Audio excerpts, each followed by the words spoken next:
This is the Jewish problem. The Jewish problem is when the Jews... What happened to my Jewish problem? It got worse. Yeah. No, that's it. No more adjustment. Okay. The Jewish problem is when the Jews accept that something about them is indeed problematic. And we spoke about it. Capitalism, banking, Palestine, Hollywood. Can you think of anything else? Music industry, jazz industry. New York Times, media. A lot of times, Jews accept that something about themselves is problematic. When this happens, something interesting happens. They invent what I called a satellite Jewish descent. Yeah? Very clever concept. So if this is Palestine, this will be JVP. Yeah? If this is banking, this will be, or capitalism, this will be communism, Bolshevism, Trotskyism, World Revolution. What else did we mention? Media, New York Times, Democracy Later, Democracy Now, you call it. Yeah? Amy Goodman. Or Paul J. Real Jews, Real News. Yeah? They talk about everything except the most important things. Quite clever. And when this happens, what we see is an incredible debate. They fight. And when the Jews fight, they fight like no one else. They don't really arm each other. Even I'm not a Jew anymore, but nobody tried to kill me. They just wanted to show, to make you go and realize how outraged they are about what I'm saying. But here I am, I'm alive. They could easily kill me. You can go on my website, you see where I am. I'm not fat, by the way, I'm just its armor. All right? They fight like no one else. JVP and the Zionist, AIPAC and the United Against AIPAC, bankers and Bolsheviks and...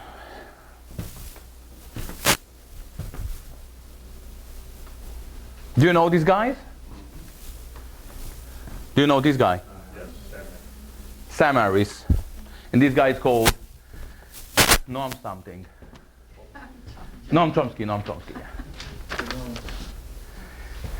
Recently, 2015, they have a massive debate. Do you remember what was the debate about?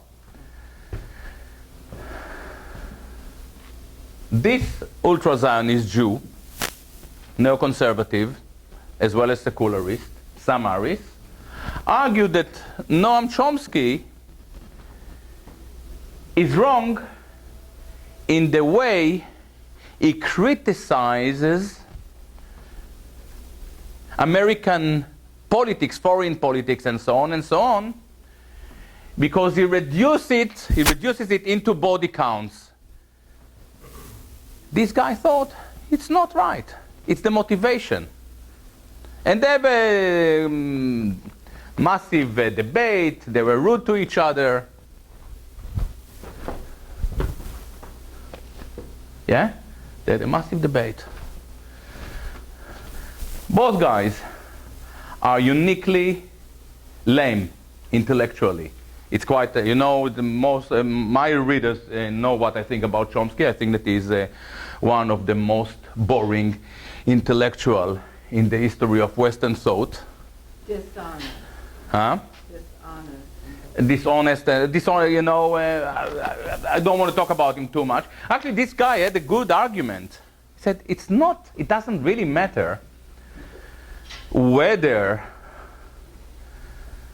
how many people you kill. What matters is the motivation.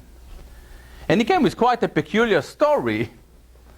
He said, when you compare the Allies, for instance, in World War II, and he says Nazis, I now try to say National Socialists, you can see a huge difference. It's obviously a lie.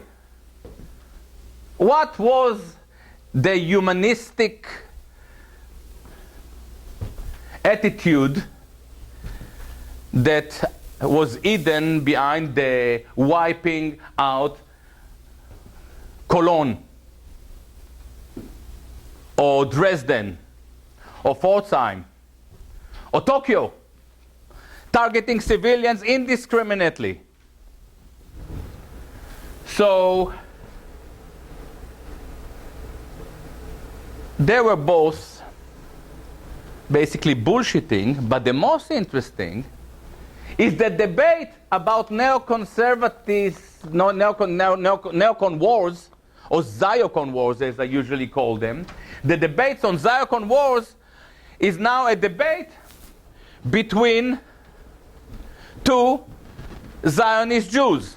One avid Zionist, some Arist, and the other guy is a liberal Zionist. Amazing. More than 5 million people died in a war in Iraq, in Syria, a war that is expanding into a world disaster. And then we have, and a war that was pushed by the Jewish lobby. And instead of you American people debating it, we leave it to two Zionist Jews. Another nice guy. I have some sympathy to this guy, but it's the same story. If Wall Street is a Jewish problem, and some Jews admit that it is, maybe he's not the right guy to deal with it. I don't know. It's none of my business. I'm not American. Palestine? Feel sorry for the Palestinians. Because if the Palestinians in this room will go to a protest for Palestine, and this guy will come with his new outfit, he will get the press. Am I right or not? Very clever. He will get the press? Not the press. He will the coverage, I mean. That's what Yeah, it said. yeah. He will get the coverage. People come. I just wasn't sure. Yeah, sorry. And again, AIPAC is a Jewish problem. Ladies and gentlemen, here it comes. Oh, sorry. No. Here it comes. This is how it works. This is... Until now, nothing was uniquely Jewish about it. The fact that Jews fight between themselves is normal. It's the debate between hegemony and dissent. More than that, it's not conspiratorial. It's ethical. The fact that a Jew feels embarrassed by Wall Street is normal, it's ethical. The fact that a Jew, a New York Jew, feels embarrassed, Max Blumenthal, by by Israeli brutality, is normal. It's ethical. Thanks God for that. It's not conspiratorial. This is where the problems start. The problem is not the Jews. You are the problem. When you see that the Jews fight each other, yeah, you remember, they fight each other, you say, all right, they're taking care of it, we are moving away. When you see that Jews deal with their problem, you drift away from the debate, you set yourself on the parameter, you form a new theater, you watch the debate, you're not part of it. You let some Aris and Chomsky deal with it. You let JVP take care of Palestine. You don't want to get involved. And it's very clever that you're doing it. Because if you wouldn't do it, we would have Holocaust every week.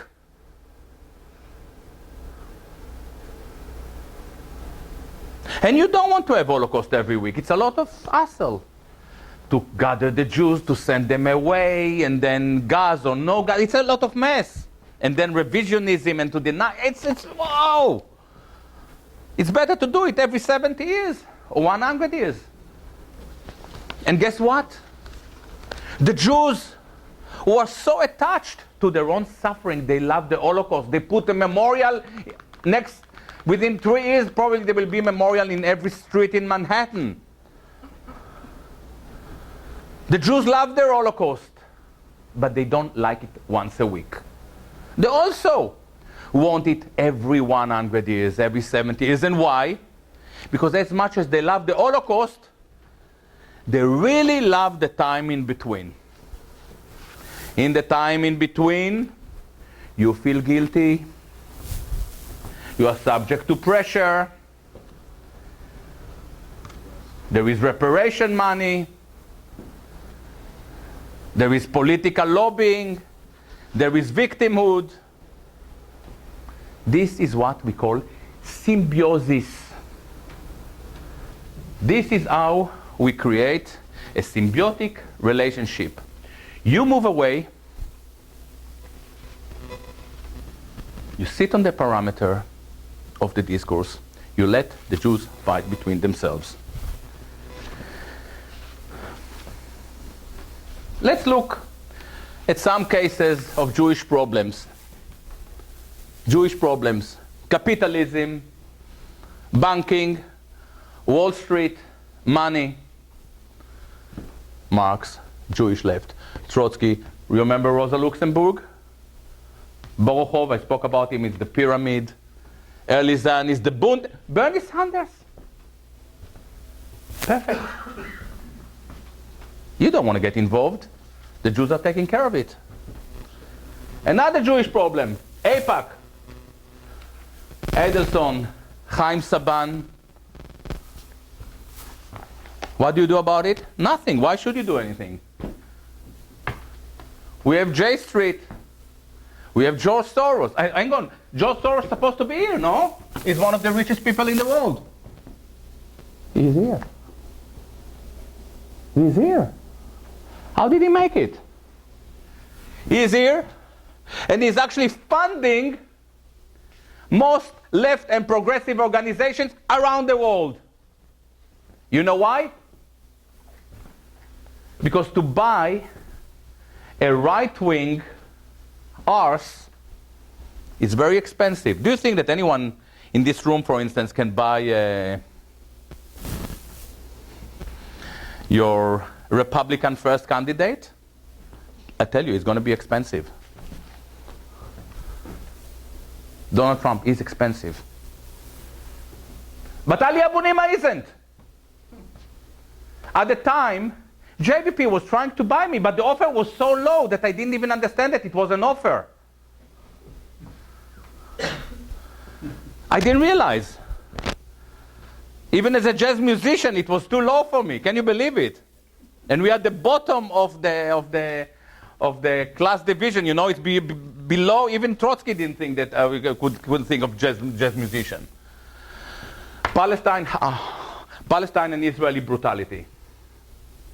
Peace Now, B'Tselem, Yesh Gvul, Mondo Wise, JVP, IJAN. We don't need Palestinians. We don't need Palestinians here.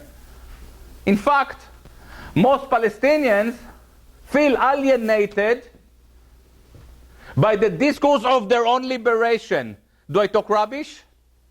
I'm telling you the truth, am I right? Most Palestinians are themselves quite embarrassed, you know.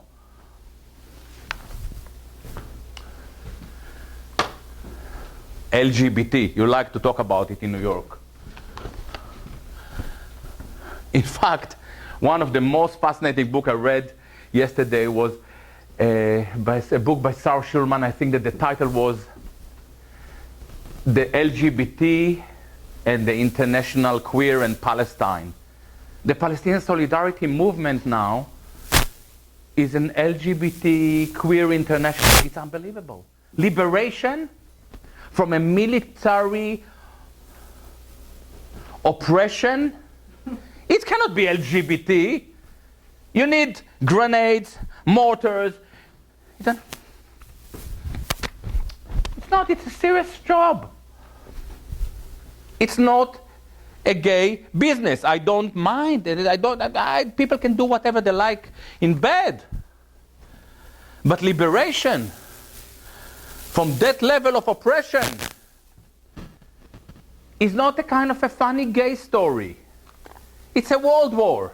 And it is becoming a world war, in case somebody doesn't follow what is happening in the Middle East. It is a world war. In Europe, I don't know enough about American culture, but when in Europe people start to see that this LGBT story is becoming too much of a Jewish problem, why? I'll tell you a secret. In 2000, I realized that Jewish politics is basically identity politics. I said, okay, I want to find books about it. There were no books about it. So how do I learn about identity politics? I know nothing about it. I started to buy readers and books that are related to gay studies, lesbian studies. I would sit on the way to the gig, the band thought Gilad is off. Reading on the system, and we're going in Germany thousands of miles, and I'm reading Introduction to Gay Studies, Introduction to Lesbian. I thought, is he gay? Is he going to change his sex? And what I loved about these books, all the writers were Cohen and Levi and Schulman. They were all Jews. And the examples that they brought forward were from the Bible. Everybody thinks that I'm a genius because I rewrote the story of Purim, of Queen Esther. Queen Esther teaches the Jews how to infiltrate into foreign administrations. Yeah, it's a biblical story, the book of Esther. I read a lesbian book, lesbian studies. I said, we all have to follow Queen Esther, Queen Esther, Queen Esther. She will teach us. That's it. And then I realized that in the book of Esther is the only book in the Bible that God is not mentioned. Why? Because in the book of Esther, the Jews sorting themselves out. Clever. I took it to the Wandering Jew. All right? LGBT, immigration, becoming a Jewish problem. In Europe, we start to have Jews who are rabid, right-wing, anti-immigration. One of them is ex-French lefty, quite a funny name, Alan Finkielkraut. It's funny, Finkielkraut. Melanie Phillips, who wrote the book Londonistan. Maybe you can think of an American figure. I'm not I'm not privy to your internal politics. We covered neocon, Zionist, Sam Harris, Democracy Now!, Chomsky, Paul Jay, media domination. Again, Democracy Now!, Pamela Geller. You know Pamela Geller, yeah? Last year, there was an incredible case. Pamela Geller decided to do this kind of anti-Muslim cartoon contest. You remember? I think in Texas. And the event was attacked by two Muslim gunmen. And then the most impossible thing happened. the entire American right-wing network stood up against Pamela Geller. This was very strange. Suddenly, Pamela Geller became a Jewish problem. What do we do? Oy vey. Oy, oy, oy, oy, oy. What are we going to do? It was handled in matters of minutes. Abe Foxman, who is another right-wing zealot, took care of it. The right-wing Zionist dumped Pamela Geller. They created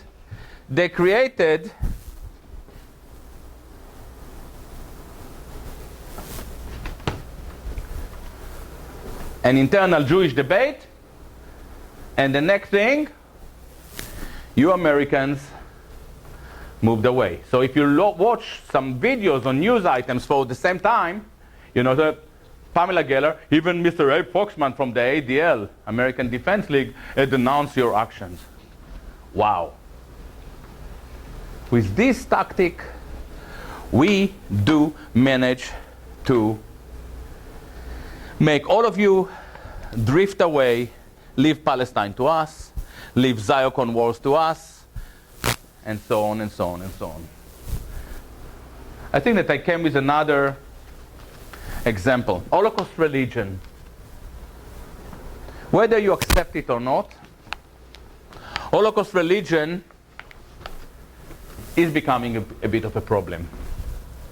There is a growing tendency, popular tendency,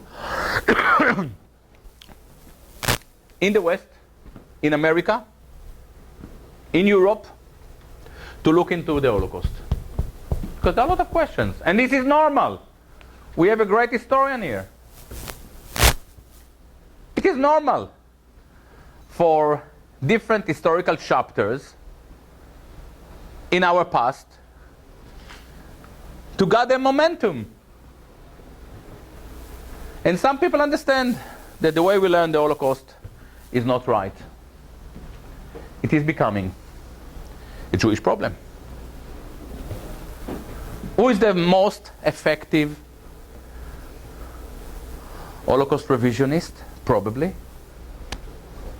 David Cole. Yeshayahu Leibovich, by the way, is not a revisionist, but he was the first one to equate Nazism, National Socialism, with Israel. He coined the Judeo-Nazis. Adi Ophir, an Israeli philosopher, wrote the 10 Commandments of the Holocaust religion. My great friend Paul Eisen. Even I, though I'm not a Jew anymore. And today, I just got this book. Is it with you or is it with me? You. Yeah. Here it is. I didn't read this book. By Gilad Menuhin, who is the son of Yehudi Menuhin. And apparently he wrote a very interesting book, I just got it today, about Germany. It's called Tell the Truth and Shame the Devil, which is again criticism. Now, David Cole is not a conspiracist. Yeshayahu Leibovich is not a conspiracist. Adi Ophir, Paul Eisen, I'm a conspiracist, but I don't belong to this story. Yeah? They didn't do it because they want to fool you around. They feel that something is wrong. Especially for Israelis. I grew up in Israel to a right-wing family. For us, the Holocaust, the idea the Jews are shoved into gas chambers and trains and all this stuff and do nothing, total humiliation. We didn't like it. We didn't like the idea. We didn't want to believe it. And many of us still don't believe in it. And many of us don't agree. I'm not part of this society anymore, but I'm talking about people of my generation, we don't agree that Israeli kids should be sent to Auschwitz. Because instead of making them brave new people, we make them into victims. And many of us understand, by the way, that the lesson that they learn in Auschwitz is the worst lesson one could expect.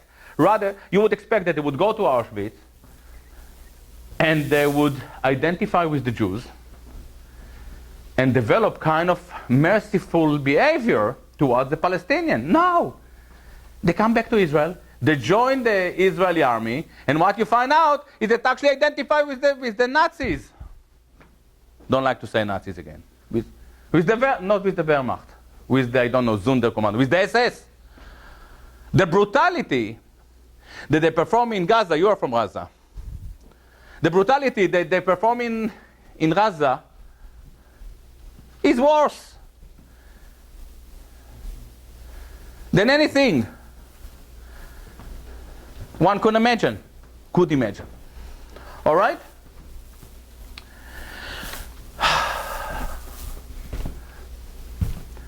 I'm very interested in history,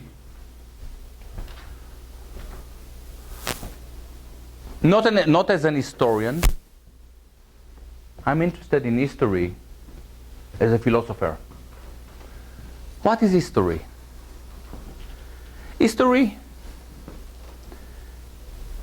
is an attempt to narrate the past.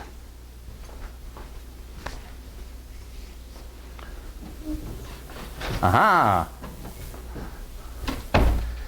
History is an attempt to narrate the past. I'm now repeating a very interesting observation by my mentor, Martin Heidegger, another mentor of mine, Francois Lyotard,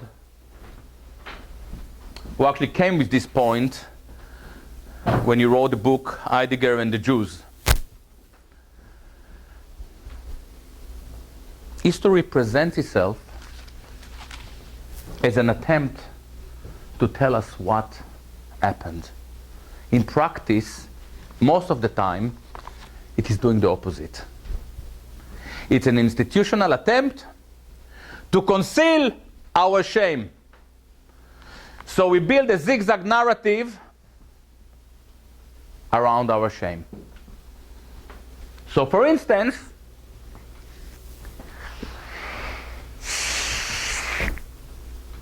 the Jews don't like the fact that every 70 years, 100 years, they have a Holocaust.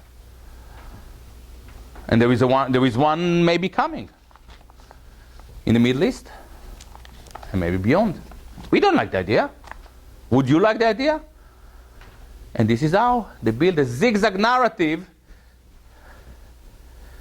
that doesn't allow you to look into the events that lead into their disaster. But Jews are not unique. What about you Americans? How do you conceal your shame? The native Indian, the Native Americans? Slavery? Vietnam? Hiroshima? Nagasaki? What do? Easy. You build Holocaust museums. You pick up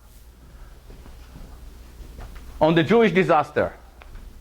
The Brits are doing the same.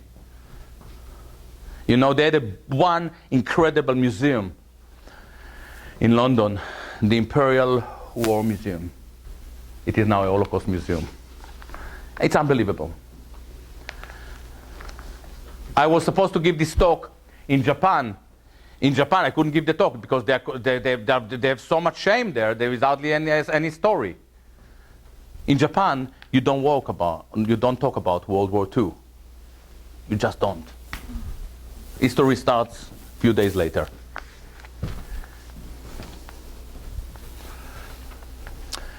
The problem with history is we never understand it as it happens. And in order to explain it to you, I created this kind of model, but it's very abstract because these are kind of historical chapters, but in real life, some historical chapters are intermingled into each other, and it's way more complicated. It's not even clear what the time arrow is. It is a very schematic presentation. Let's say that we are dealing with post-World War II universe. War ended. Cold War. Cold War is a fight between left and right. Communism and capitalism. B, the state of Israel, the expulsion of the Palestinians, the Israeli-Arab conflict, and this, by the way, continues. It should be kind of maybe a bigger event. But we didn't understand it in 48. And then we continue, and we have neoconservative Ziocon wars, let's say C, and D, 2008, world finance collapse, and so on and so on. We become more clever when we start to look at events in perspectives. This is where history starts to happen. When we look at events in perspectives. And the perspective can be here, it can be here, and it can be here, and from this point you can review more than one event or three events or your entire past, or what is known to you as past.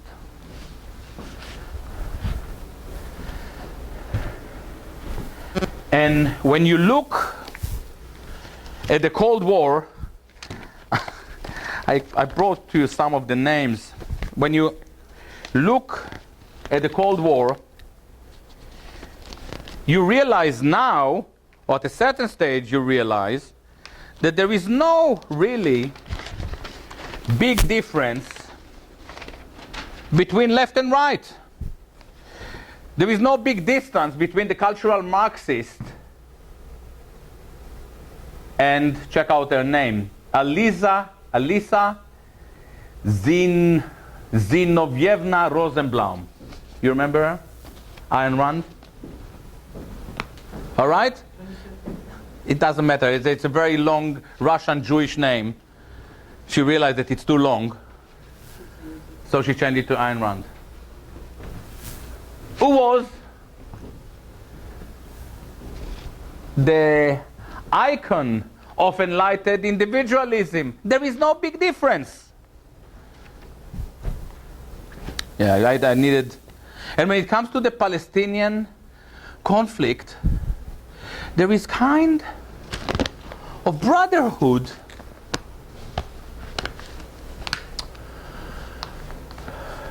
between the most horrible Zionists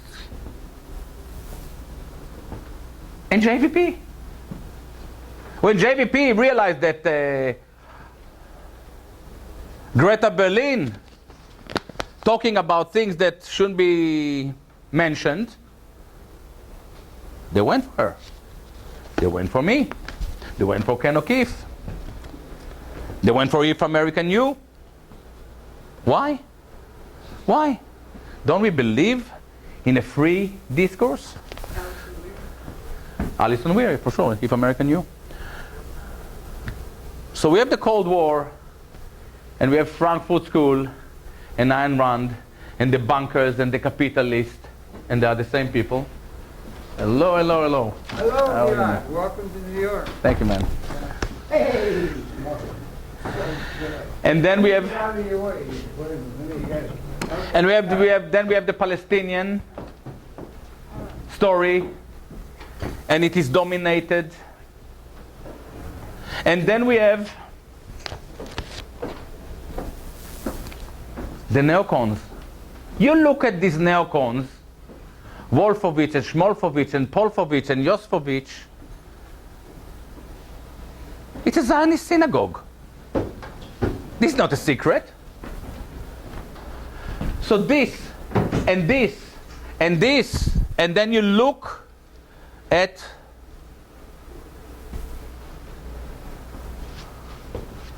the 2008 crisis.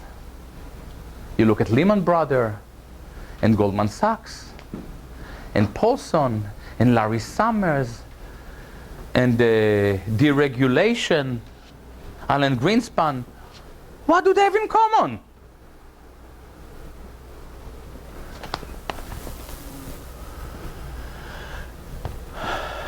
When you go through these events, you don't understand what is going on. But the moment, and this is why I couldn't publish this paper, and I find it even now very troubling to talk about it, but we must talk about it. We must talk about it, because if we won't talk about it, there will be a disaster. When you start to see that our entire chain of disasters are Jewishly related, when you start to understand it, you become more clever than the system.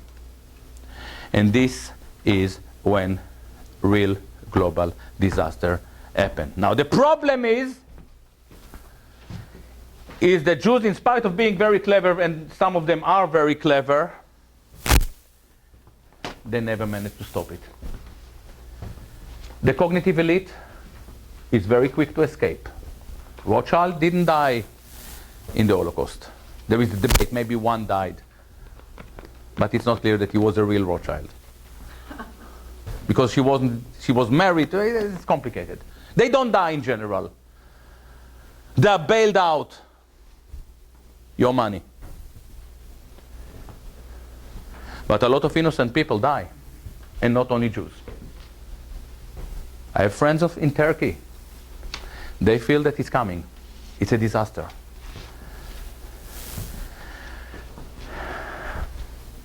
And it is because when you see this, you drift away.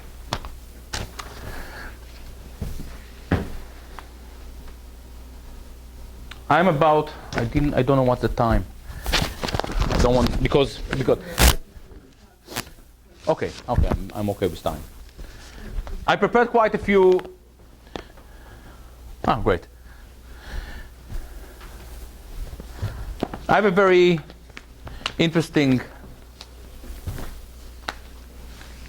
how should I call it, story that I made especially for you, so you can understand how grave the situation is. Let's imagine me, Gilad, being a young father. I'm married. People believe that I have a great future as a saxophonist, as a musician, and also as an intellectual. And they're right, I am uniquely gifted. But I'm a young father. My son is 2 years old. Because I'm so gifted and talented, I don't go to work, my wife goes to work. I have to practice, I have to write, I have to think. And my son is near to me all the time, and we're having a great time. I love him. He doesn't realize yet how much he loves me. And one day, I noticed that he's not very well. After 3 days, 4 days, he's not getting better. I take him to the GP, to the doctor. How do you call it here? GP? You call it GP here? Yeah? I take him to the GP, and GP tells, "Oh, Gilad, nice to see you. He's a friend of mine." It's a kind of a virus. All the kids have it now. Don't worry. There is a course of action.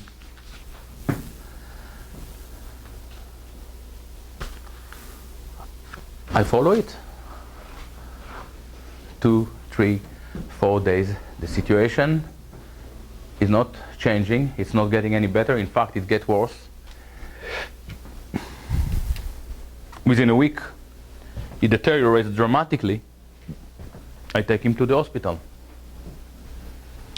And there, I meet 3 doctors, consultants, proper doctors. They looked at him, they do some tests, and they come to the conclusion that it's something completely different. And he stays in the hospital for a few days, and then there is a course of action. And guess what? He's not improving. He keeps deteriorating. And I really start to get worried. And I travel to a different city to meet the best doctor in Britain. And then again, new diagnosis.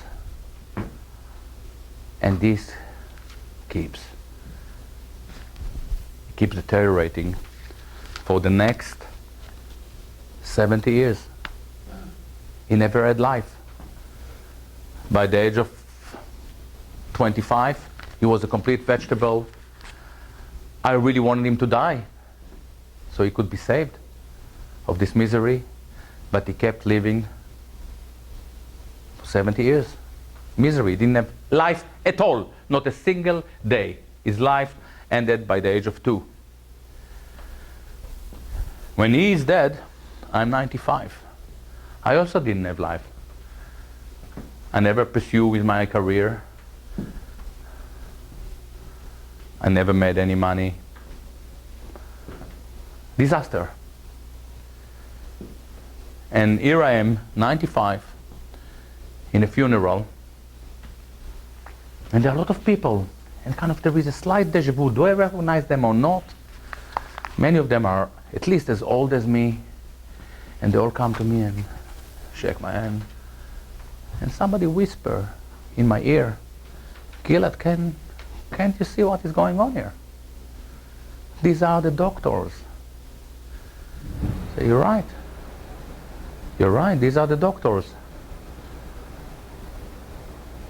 And he asks me, I don't know who it is, he whispers in my ear, all those years you're a clever guy, you were supposed to be a philosopher. Couldn't you see that there was a continuum between the disease and the doctors? I said, what? And then I realized, it's Palestine. This is the story of Palestine. If Palestine is all because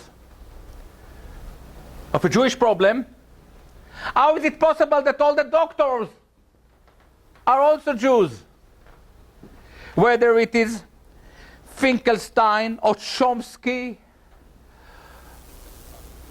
or Pape or Gideon Levy or Gilad Atzmon or Norton Mesvinsky, no offense, I will put my name first, yeah? Or Israel Shachak.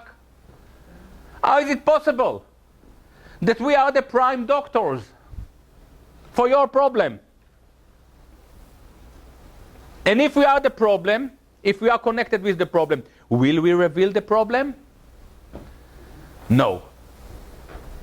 In fact, we make sure that we talk about everything else but the problem. Ladies and gentlemen, I didn't invent anything.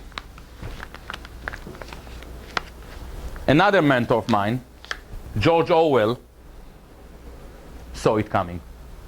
He wrote 1984. In 1984,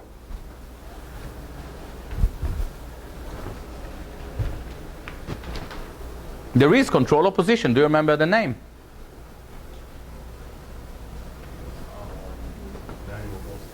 Ah? No, something in Stein. What was the name? Goldstein. Yeah, Manuel Goldstein. Yes, for sure. Sorry, because I'm Israeli, so I guess Goldstein. But you're right. It is the way you pronounce in English. Goldstein, Emmanuel. Do you know what Emmanuel means? God with us. The righteousness. It is totally fictional. George Orwell understood that there was something there, control opposition. Why did he pick a Jewish name? Have you ever asked yourself? Was he an anti-Semite? No, I don't know. I don't think so. But he fought in Spain. And in Spain, 25% of the International Brigade were Jews. The lingua franca, the language that they communicated, was Yiddish. We are not allowed to talk about it. There is an idiot in New York, I forgot his name now, that all the time tries to stop me talking about.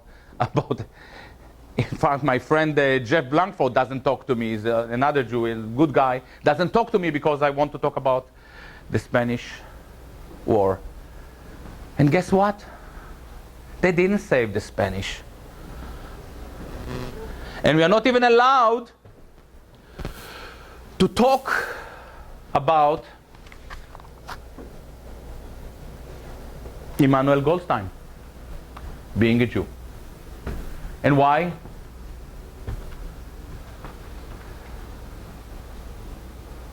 The element that sustains this regime, the post-political condition, is called political correctness. Many of you have heard me talking about it before. What is political correctness? Political correctness is politics that doesn't allow political opposition. Politics that doesn't allow political opposition is called tyranny or dictatorship. But in the case of political correctness, it is far worse, far more dangerous. And why? Because it is self-imposed. It is small evil planted in each of us that start to censor us as soon as we think freely.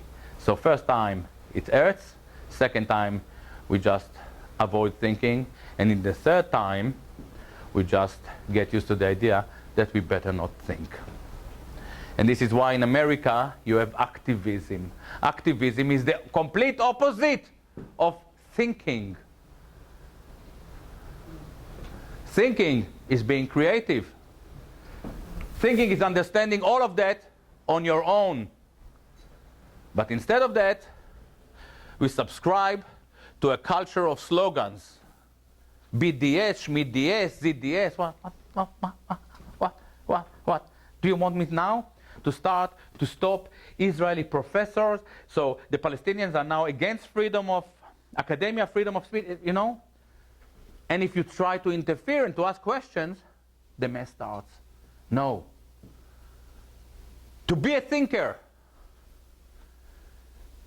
is the ability to lift every stone, to be courageous enough to do it, and to look under.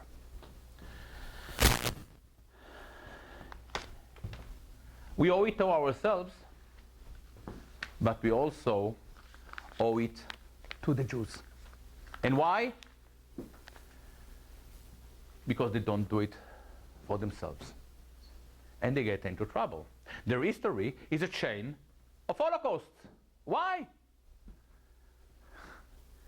Because they indoctrinate you to sit in the periphery of the discourse.